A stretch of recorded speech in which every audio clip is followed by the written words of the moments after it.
rentrer dans mes questions. Puis Nicole. T'es déjà prête? T'as hâte? Donne-moi 5 minutes, maman. 5 minutes.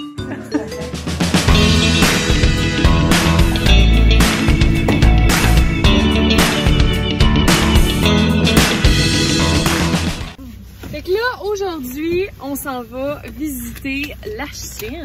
Hey, bon, attendons un petit peu, là. Oh, j'ai mis mes dents. Classique. Ah, ça y est. Bon, on s'enligne pour la Chine? On s'enligne pour la Chine? Alors, allons-y. Oui, puis dans le fond, notre plan, c'est quoi? Ça, c'est vraiment juste le bord de l'eau. On peut aller au parc René-Lévesque, puis après ça, on s'en va sur Notre-Dame. D'accord. On pense? Okay. Deal? Yes. On est parti. Fait que là, je te donne ça. Que je pèse dessus ou quoi? Je me pour qu'on soit bien en vue. Oui, exact. On conduit. OK. On est en train de longer, on est sur le bord de la salle, là. Puis j'ai toujours trouvé que c'était un beau coin, moi. Honnêtement, la salle, je suis peut-être pas friande de toute la partie plus vers le cœur de l'île, mais vraiment tout ce qui est bord de l'eau, je trouve ça tellement beau. Les maisons sont belles. Il y a quelqu'un qui profite énormément de la piste cyclable. Je pense que tous les matins, tu pars au travail en vélo, là. Ah oui, oui. Mais presque, je te dirais, 4 fois par semaine, là, je suis intensivement sur la piste cyclable. Puis je suis pas tannée, je fais toujours le même... les mêmes trajets, puis je suis pas tannée parce que, je sais pas, c'est beau, là, les rapides de la Chine aussi. Vous autres, t'es vraiment collé à la ville, puis en même temps, tu te sens comme sur le bord de la forêt, parce que tout le long du fleuve, il y a des arbres, puis les arbres, ça fait que tu as l'impression d'être en campagne. Tu sais, vraiment, non? Ouais. Oh. Je le fais. T'as pas mieux.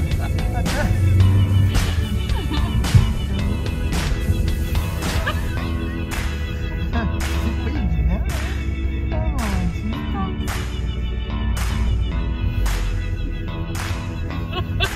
Coucou! Oh, on est revenus. On est revenus, Seigneur. On arrive au parc René-Lévesque, qui est une pointe à peu près 2 km.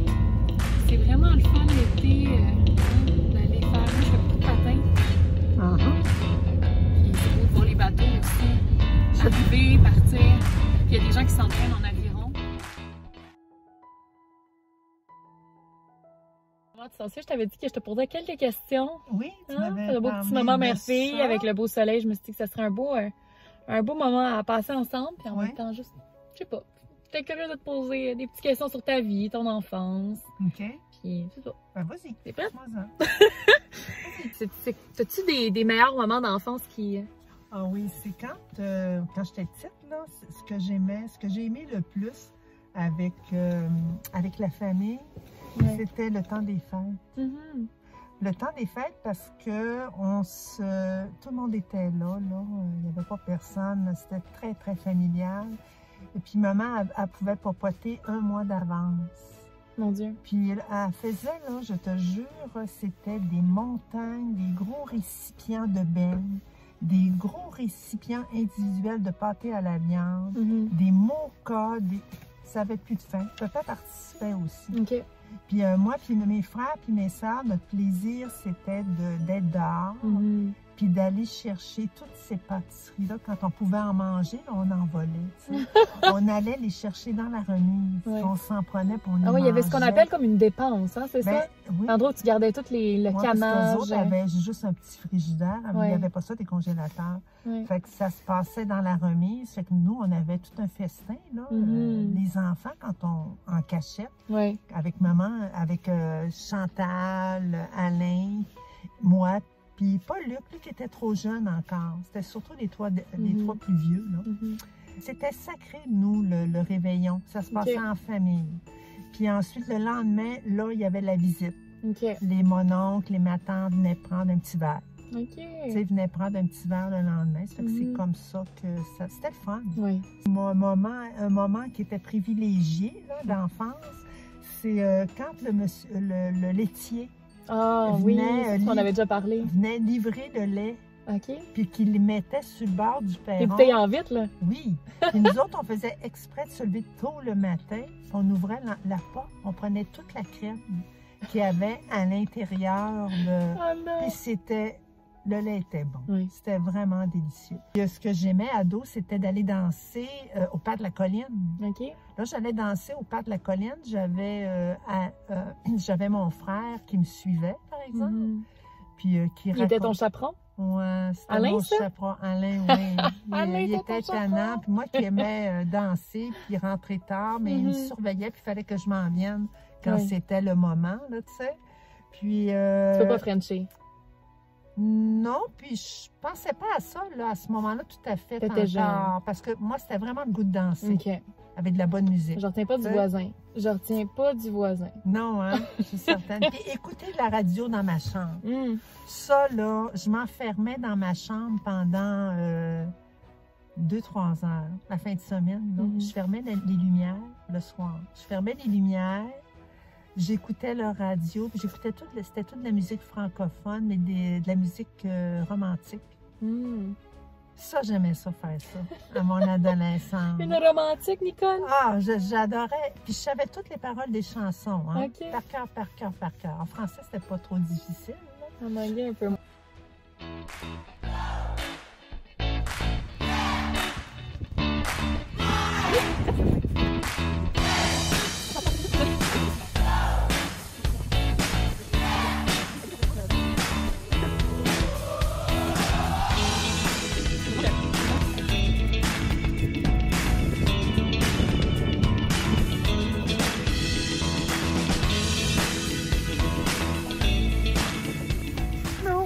De se centrer toutes les deux dans la caméra, Caroline Devine.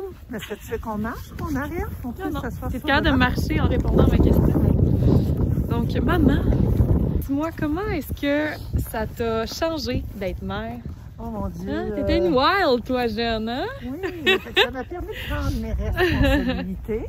Oui. Automatiquement, OK? Puis aussi d'être plus tolérante.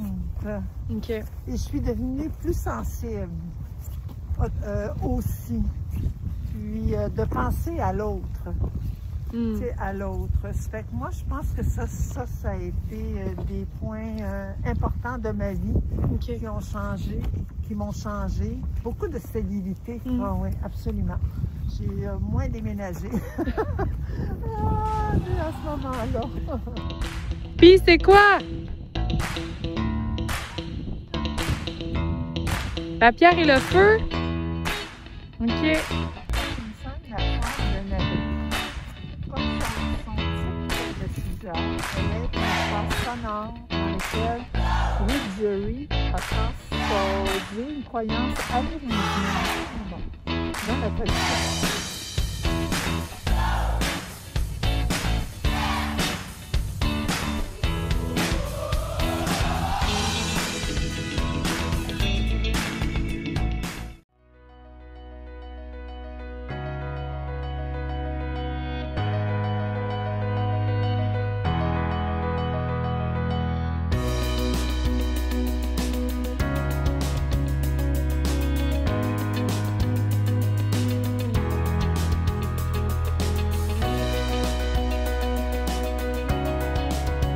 D'arriver à notre arrêt numéro 2 sur la rue Notre-Dame. La rue Notre-Dame, que je dirais qui est un petit peu comme le downtown de la Chine. Plein de petits commerces, des petites boutiques, restaurants. C'est une longue rue. Puis je voudrais que la majorité de nos arrêts d'aujourd'hui vont être là. Mais on s'en va à une place où on n'est jamais allé, hein, maman? Ça s'appelle ça s'appelle le Vrac du Canal. OK, puis c'est quoi? C'est une épicerie du quartier écologique. Écologique dans le sens où tu amènes ton pot, puis dans le fond, tu peux le remplir de différents produits. Le but étant de réduire notre empreinte.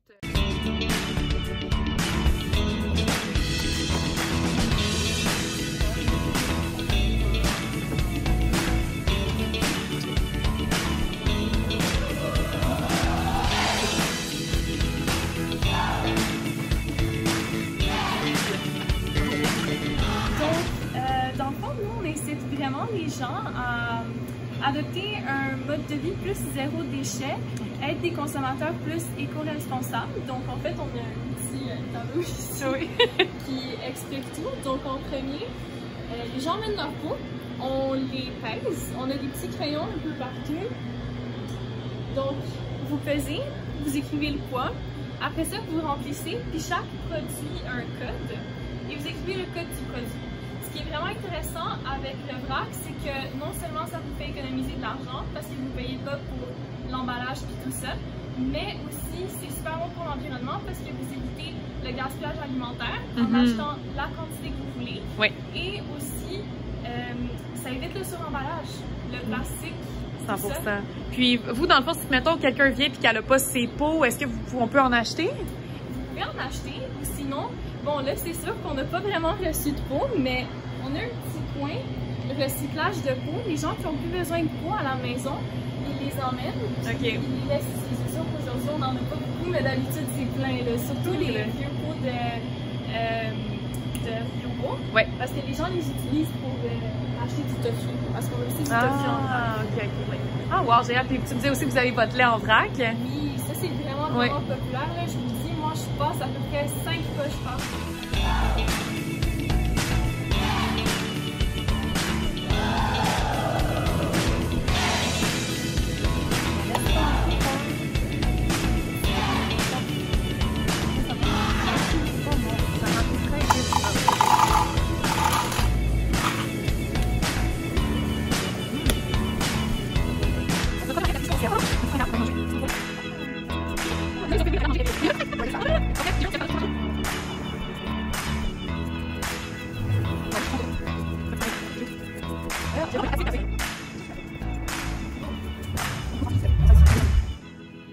On arrive à toi, ma chère Livière.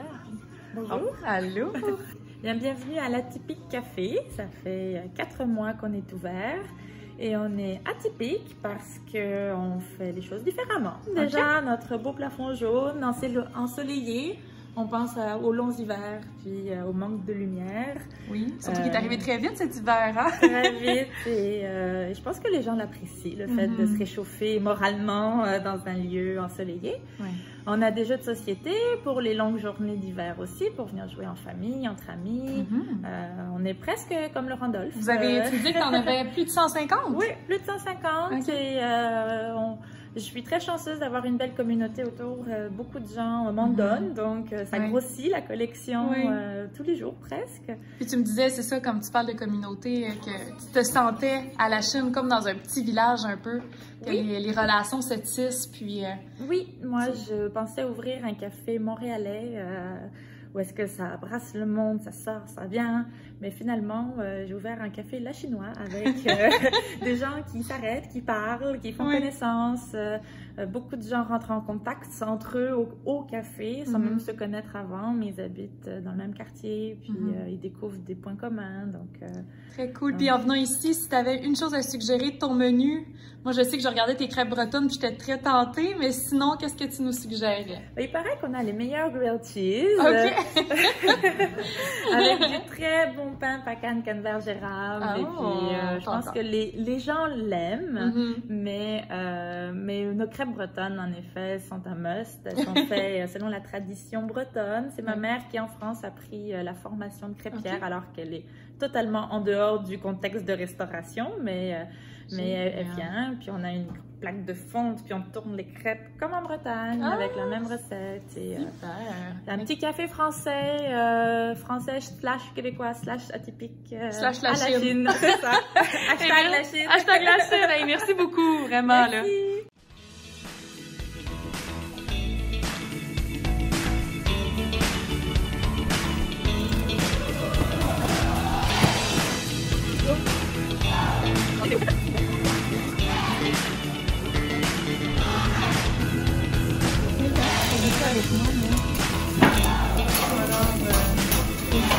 Là. Bon? Yeah. So which one would you like? You want the hummus plate? Yes, the falafel plate. Yes, with the 3 balls. Twice, yes. Oh, looks like a pizza. Thank you. Bon appétit, maman! Bon appétit, mon! Ça va être délicieux. Oh, what? There's more! Une de vos spécialités. Donc, d'abord, on a Ronnie, le propriétaire. Ça, le shish taouk. OK. Ça, c'est le Mongolian beef. Ça ici, ça le General Tao chicken. OK. Qui sont faits à partir du shiitake. OK. Pas les gros, mais... Délicieux, guys. Ouais, c'est bon, hein? Donc, ce sont du Mongolian beef ou du General Tao, fait avec du shiitake. On dirait vraiment, là, c'est la même texture, le goût est pareil aussi, c'est délicieux. Somme toute, je pense qu'on a bien exploré, on n'a pas chômé.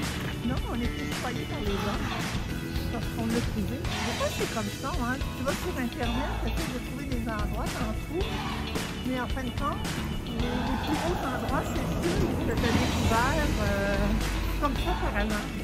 100%. Oui, vivement la spontanéité, hein, maman? Oui, vive la spontanéité.